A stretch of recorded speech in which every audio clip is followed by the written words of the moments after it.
Good evening to all of you. और कैसे हैं? बढ़िया हैं? मस्त हैं?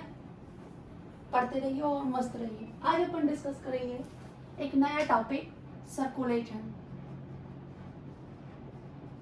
देखिए, सर्कुलेशन आपने जानते हैं, सर्कुलेशन का मतलब होता है किसी भी लिक्विड पार्ट का आपकी बॉडी के अंदर मूवमेंट, यानी कुछ ऐसे पार्टिकल्स या कुछ ऐसे मटेरियल जो आपकी बॉडी में डिफरेंट डिफरेंट फंक्शंस के लिए मूव हुए, उन्हीं को अपन क्या कर देते हैं, सर्कुलेटरी सिस्टम में अपन पढ़ते हैं। दूसरी बात ये आती है कि सर्कुलेशन क्या होता है। तो सर्कुलेशन है आपकी बॉडी के अंदर लिक्विड फ्लूइड का जो फ्लो होता है, उसी को अपन क्या कहते हैं, सर्कुलेशन।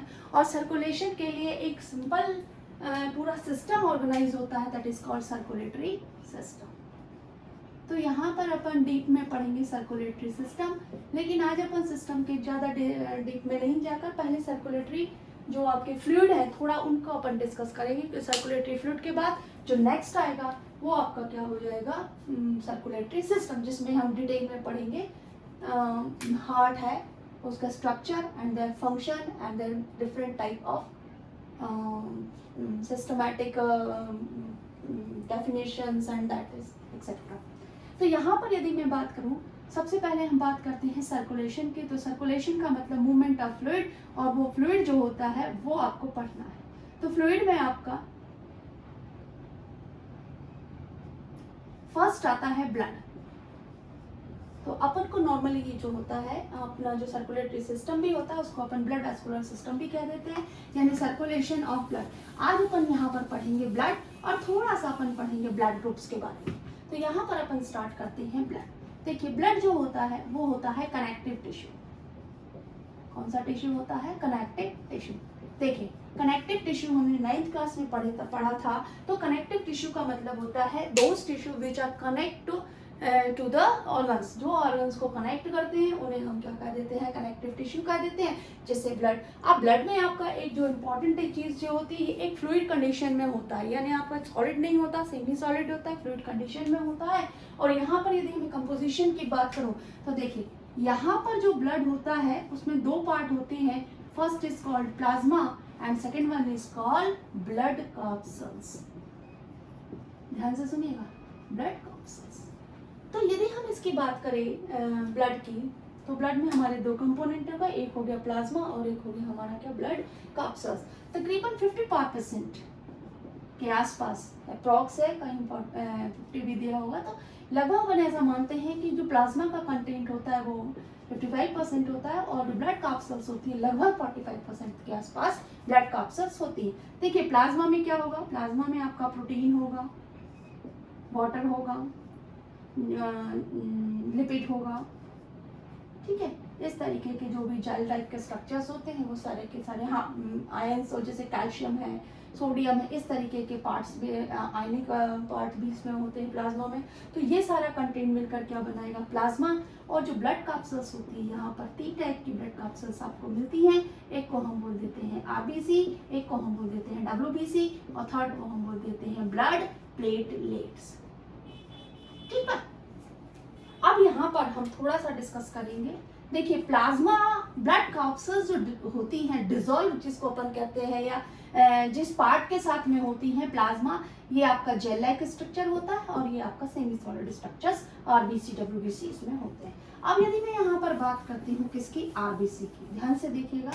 आरबीसी जो होती है इसको हम बोलते हैं रेड ब्लड कैप्सूल्स, सेलिंग कहेंगे, यहाँ पर हम क्या कहेंगे इसको, रेड ब्लड कैप्सूल्स। बहुत इंपॉर्टेंट है हमारे लिए, बॉडी के लिए आरबीसी। आरबीसी इसलिए ज़्यादा इंपॉर्टेंट है क्योंकि इसके पास एक कंटेंट होता है that is called haemoglobin. HB माने हीमोग्लोबिन। और इसके पहले हमने रेस्पिरेशन देखा था, मूवमेंट ऑफ ऑक्सीजन, यानी ऑक्सीजन को बाइंड अप करके कौन ले जाता है, हीमोग्लोबिन। इसलिए आरबीसी का इंपॉर्टेंस क्या हो जाता है, बढ़ जाता है। दूसरी बात आती है यहाँ पर ई न्यूक्लिएटेड। यहाँ एक वर्ड बहुत अच्छा आता है, ई न्यूक्लिएटेड, यानी आरबीसी के अंदर आपका न्यूक्लियस नहीं होता। देखिए कोई भी सेल हमने पढ़ी थी 9th क्लास में, हमने सेल के स्ट्रक्चर पढ़े थे, सेल के में न्यूक्लियस एक इम्पॉर्टेंट पार्ट था, लेकिन आपको बता दें यहाँ आरबीसी हमारी इन्यूक्लिएटेड होती है, यानी उसमें न्यूक्लियस नहीं होता। 90 to 120 डेज के आसपास इसका क्या होता है, लाइफ स्पान होता है, यानी उसके बाद आरबीसी क्या हो जाती है, खत्म हो जाती है। ठीक, और आरबीसी बनती कहाँ है, तो जितनी भी लॉन्गेस्ट बोन है आपकी बॉडी में वहाँ पर आरबीसी का फॉर्मेशन होता है। तो आरबीसी का जो मोस्ट इम्पॉर्टेंट कंटेंट, मतलब जो मोस्ट इम्पॉर्टेंट फंक्शन होता है वो होता है मूवमेंट ऑफ ऑक्सीजन, यानी जो भी आपका बॉडी के अंदर एक्सचेंज होता है, गैसियस एक्सचेंज होता है, वो किसकी वजह से होता है, आपका आरबीसी की वजह से। ठीक है, नेक्स्ट आता है आपका डब्ल्यूबीसी। आरबीसी यहाँ पे अपन खत्म करते हैं।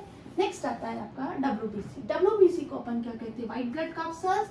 और जो व्हाइट ब्लड कैप्सूल्स होती हैं, ध्यान से मेरी बात सुनिएगा, जो व्हाइट ब्लड कैप्सूल्स होती हैं वो न्यूक्लिएटेड होती हैं। ध्यान दीजिएगा इस बात को, क्या होती हैं, न्यूक्लिएटेड होती हैं। और जब न्यूक्लिएटेड होती है तो इसके अंदर क्या होता है, न्यूक्लियस होता है। अब डब्ल्यूबीसी का फंक्शन क्या होता है, तो आपकी बॉडी में जितना भी प्रोटेक्टिव पार्ट होता है, जैसे कई बार आप देखते हैं ना कि जैसे क्या होता है, कैसे पता चलता है कि जो डब्ल्यूबीसी होती है वो इन्फ्लेमेटरी सब्सटेंस को मतलब मारना, या मैंने कहना चाहिए सेल को जो फॉरेन पार्टिकल्स आते हैं उनसे बचाना, ये सारे काम होते हैं। कई बार जैसे मार्केट देखा, एक जगह चले गए हैं, वहाँ बहुत पुलिस लगी, तो क्या दिमाग चलता है ना, कुछ हुआ है, ठीक है, कुछ हुआ है भाई, कुछ हुआ है, तो अपन देखते हैं, अरे भाई देखो भाई क्या हुआ है। अब देख रहा तो वहाँ भी पता चला कि एक तो इंसान है, लगे हैं उसे मारने को कि उसने चोरी किया है। तो कुछ इस तरीके से अपन देखें तो जहां भी जिस भी ऑर्गन में, कई बार आपने देखा ना इन्फेक्शन, कोई आप गए टेस्ट कराने, किसी डॉक्टर के पास, उसने आपको टेस्ट के लिए लिखा, टेस्ट के लिए आपका क्या हुआ भाई, इन्फेक्शन आया। इन्फेक्शन का मतलब क्या होता है, इनलार्जमेंट ऑफ डब्ल्यूबीसी। अब क्या हुआ, जैसे ये सेल मान लीजिए फॉरेन पार्टिकल आ गया आपका, अब सारी डब्ल्यूबीसी मिलकर कहाँ आ गई हैं, माने पूरा की पूरा पुलिस कहाँ पहुंच गई इसको पकड़ने के लिए। और जब इसको पकड़ने लगे तो यहाँ पे डब्ल्यूबीसी क्या हो गई, ऑटोमेटिकली इंक्रीज हो गई। यानी डब्ल्यूबीसी का जो मेन फंक्शन होता है वो आपका प्रोटेक्शन होता है। यहाँ हम प्रोटेक्शन को क्या कहते हैं, एंटीबॉडीज। ध्यान रखिएगा इस वर्ड को, एंटीबॉडी फॉर्मेशन का काम कौन करता है, डब्ल्यूबीसी करती है। और आपका एक वर्ड अपन ने पढ़ा हुआ इम्यून सिस्टम। कई लोग क्या होते हैं, एक बार बारिश में लगी झिका, आप क्या कहते हैं, इम्यून सिस्टम वीक है। तो इम्यून सिस्टम डिपेंड करता है किस पर, डब्ल्यूबीसी पर। डब्ल्यूबीसी आपका स्ट्रॉन्ग है, डब्ल्यूबीसी ज़्यादा है, तो आपका क्या इम्यून सिस्टम अच्छा डेवलप हो जाता है। तो यहाँ पर अपन डब्ल्यूबीसी का सीधा सिस्टम क्या होता है, immune system and protection of different virus and different pathogens अपन कह सकते हैं, जिनमें वायरस है, आपका बैक्टीरिया है, प्रोटोजोन्स हैं, वो सभी आ जाएंगे। यानी डब्ल्यूबीसी आपकी बॉडी का क्या करता है, इम्यून सिस्टम तैयार करता है। नेक्स्ट आता है ब्लड प्लेटलेट्स। ध्यान दीजिएगा, यहाँ ब्लड प्लेटलेट्स का मतलब होता है क्लॉटिंग ऑफ ब्लड से। इसका मेन फंक्शन क्या होता है, क्लॉटिंग ऑफ ब्लड। यानी जो ब्लड होता है, इसको अपन क्लॉटिंग ऑफ ब्लड को भी पढ़ेंगे, थोड़ा सा पहले ब्लड पढ़ लें उसके बाद। तो क्लॉटिंग ऑफ ब्लड प्लेटलेट्स का जो मेन फंक्शन होता है वो होता है clotting of blood. Clotting of blood का मतलब होता है कि जो भी आपकी आर्टरी वेन्स, अपन भी उसको भी पढ़ेंगे अभी, तो आर्टरीज और वेन्स जो होती हैं वो यदि कट जाए, रप्चर हो जाए, तो ये ब्लड क्या होता है, फ्लो होता है बाहर के लिए, है ना। कई बार हमें सब्जी काटते हैं या मान लीजिए कोई भी काम करते हैं तो आपकी ब्लड वेसल्स कट जाए, तो उसमें जो ये कैप्सूल्स होती है ब्लड प्लेटलेट्स, वो क्या करती है, वो इस तरीके से एक नेट बनाती है और आगे वाली कैप्सूल्स इसमें फंस जाती हैं, और इसी को हम क्या कर देते हैं, क्लॉटिंग ऑफ ब्लड। तो क्लॉटिंग ऑफ ब्लड का जो मेन काम होता है वो ब्लड प्लेटलेट्स करती हैं। इनके पास इस तरीके के एंजाइम्स होते हैं, वो क्या करते हैं, ब्लड को क्लॉट कर देते हैं। तो ये फंक्शन होता है आपका ब्लड प्लेटलेट्स का। और दूसरी बात, कंसंट्रेशन ऑफ ब्लड भी इस पर डिपेंड होती है। ब्लड प्लेटलेट्स पर प्लेटलेट्स कम हो जाती है, कंसंट्रेशन कम हो जाती है, प्लेटलेट्स ज़्यादा हो जाती है, कंसंट्रेशन क्या हो जाती है, ज़्यादा हो जाती है। तो यदि हम फंक्शन की बात करें तो फर्स्ट हमारा फंक्शन क्या होगा, O2 यानी ऑक्सीजन और गैसियस एक्सचेंज कह सकते हैं, ना ऑक्सीजन कहिए ना CO2 कहिए, सीधा क्या कहेंगे, blood play important role in exchange of gases. Second number क्या होता है, it make immune system to protect bacterial and viral infection या पैथोजेंस। ठीक बात।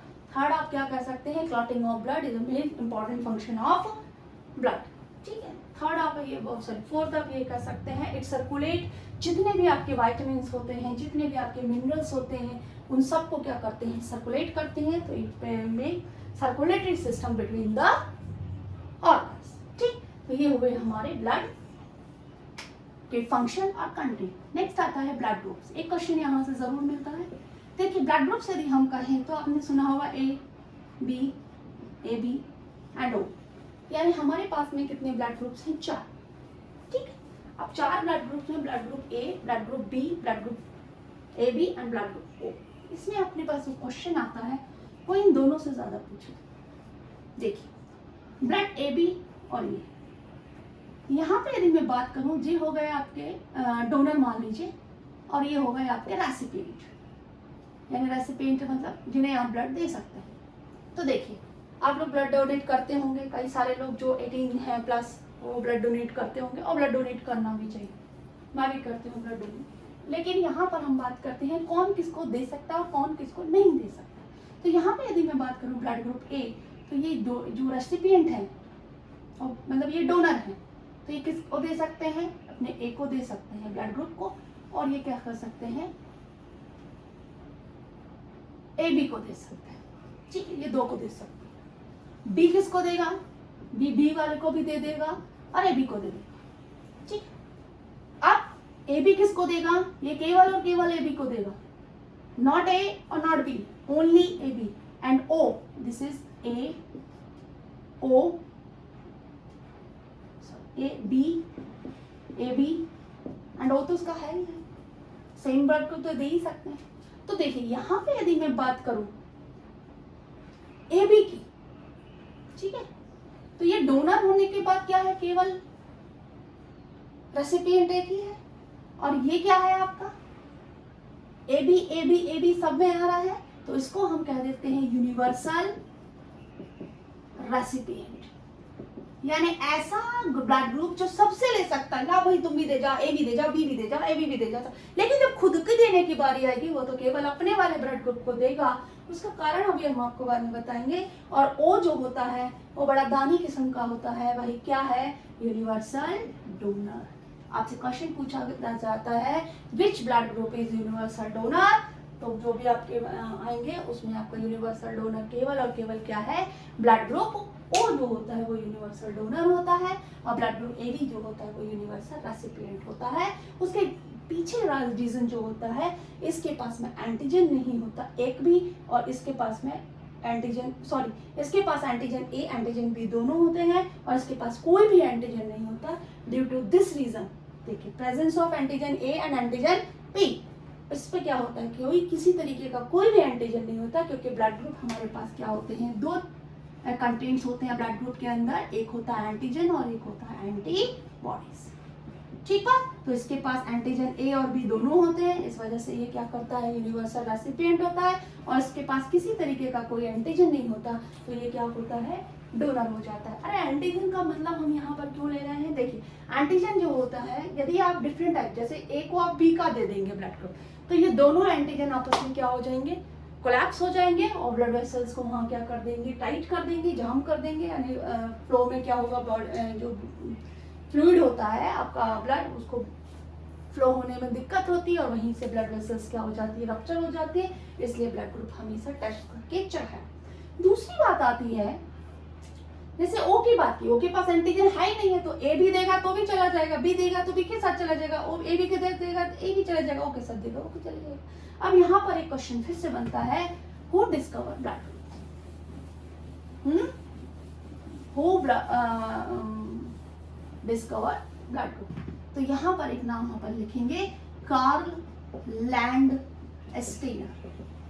तो कार्ल लैंडस्टीनर एंड वीनर दोनों नाम है, तो कार्ल लैंडस्टीनर एंड वीनर जो है उन्होंने ब्लड ग्रुप डिस्कवर किया।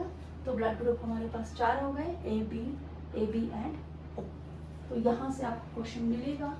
अब आता है एक नई बात, ब्लड और लिम्फ। इसमें डिफरेंस आपसे पूछा जाता है ब्लड और लिम्फ में। तो देखिए लिम्फ भी हमारे जो लिम्फेटिक नोड्स होते हैं, जैसे आपने टॉन्सिल्स देखे होंगे, इनमें आपका लिम्फ बनता है, ये भी क्या करता है, फ्लो करता है, आपका सब्सटेंसेस को फ्लो करता है, लेकिन इसका जो फ्लो होता है वो ब्लड जितना ज़्यादा कहना चाहिए ब्लड जितना ज़्यादा पार्टिकल्स को लेके ये मूव नहीं करता। लेकिन इसमें क्या होता है, इसमें एंटीबॉडीज, प्रोटीन, इसके सब्सटेंसेस क्या होते हैं, हायर होते हैं, और इसमें इनके कंपैरिजन में थोड़ा सा क्या होते हैं, कम होते हैं एंटीबॉडीज, ठीक है, लिम्फ के अकॉर्डिंग। लेकिन हाँ, प्रोटीन इनमें थोड़ा सा क्या हो जाता है, हाई हो जाता है। दूसरी बात क्या करते हैं, आरबीसी, ध्यान दीजिएगा, आरबीसी इसमें होती है और इसमें नहीं होती।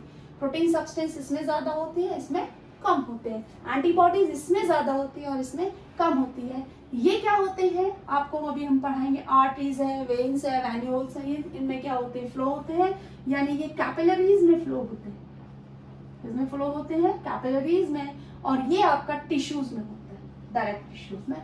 इनकी कोई लिम्फेटिक नर्व्स नहीं होती हैं, ठीक बात। और ये कहाँ बनेंगे, आपके लॉन्गेस्ट बोन में बनता है ब्लड, जैसे फीमर है, थाई वाली फीमर जो आपका यहाँ से यहाँ तक होती है फीमर, उनमें बनता है। जितनी भी आपकी लॉन्गेस्ट बोन्स है वहां बनता है, यानी बोन मैरो बोल सकते हैं, बोन मैरो में बनता है, और ये लिम्फेटिक नोड्स में बनता है। तो ये डिफरेंस होता है, आपसे पूछा जा सकता है, एक बार और देख लेते हैं।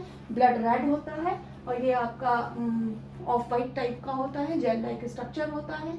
इसमें प्रोटीन सबसे ज्यादा होता है ब्लड में, इसमें प्रोटीन कम होता है, लेस देन, मतलब इससे कंपैरिजन लेस देन होता है। और यहाँ एंटीबॉडीज इसमें ज्यादा होती हैं और इसमें एंटीबॉडीज इसमें ज्यादा होंगी और इसमें कम होंगे। ये कहाँ बनेगा आपका, तो ये आपका बनता है जितनी भी लॉन्गेस्ट बोन के बोन मैरोज में बनता है, और ये आपका कहाँ बनता है, लिम्फेटिक नोड में।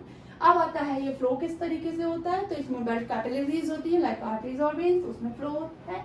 और ये आपका कहाँ होता है, जो टिश्यूज के बीच में स्पेस होता है, इंटर टिश्यूज उनमें फ्लो होता है। और इस तरीके से ये आपका ब्लड ग्रुप जो होता है, कार्ल एंड स्टीनर ने डिस्कवर किया था, ठीक है। तो कार्ल एंड स्टीनर ने इसको डिस्कवर किया था। और यहाँ पर हम एक साइंटिस्ट और जोड़ देते, जैसे मैंने पूरा नाम लिखा वीनर, तो यहाँ पर अपन एक वर्ड आता है blood group positive and blood group negative. तो जो आरएच फैक्टर होता है, एक प्रोटीन होती है, आरएच प्रोटीन करते हैं उसको, तो ये आरएच प्रोटीन की वजह से ब्लड ग्रुप में पॉजिटिव और नेगेटिव होता है। जिसमें आरएच फैक्टर होता है वो पॉजिटिव होता है, और जो आरएच नेगेटिव होता है उसमें आरएच फैक्टर नहीं होता। इसको डिस्कवर किया था कार्ल एंड स्टीनर और वीनर ने। यदि हम पॉजिटिव और नेगेटिव की बात करें तो हम Karl and Steiner and Wiener करेंगे, अदरवाइज अपन क्या करेंगे, केवल और केवल कार्ल एंड स्टीनर। तो इसको अपन ब्लड ग्रुप को अपन इस तरीके से कंप्लीट पढ़ सकते हैं, ठीक है। नेक्स्ट वीडियो में अपन बात करेंगे, हार्ट की बात करेंगे, यानी सर्कुलेटरी सिस्टम की बात करेंगे, ब्लड प्रेशर की बात करेंगे, क्योंकि एक वीडियो में कंप्लीट सर्कुलेशन तो नहीं हो सकता। तो अपन पहले पढ़ेंगे अपन circulation in animals and the last में सर्कुलेशन इन प्लांट, क्योंकि प्लांट में भी सर्कुलेशन होता है। तो जब तक के लिए पढ़िए और मुस्कुराते रहिए। हैप्पी रक्षाबंधन, राखियों की बांध कर आइए। फिर पढ़ते हैं अगला टॉपिक, हार्ट।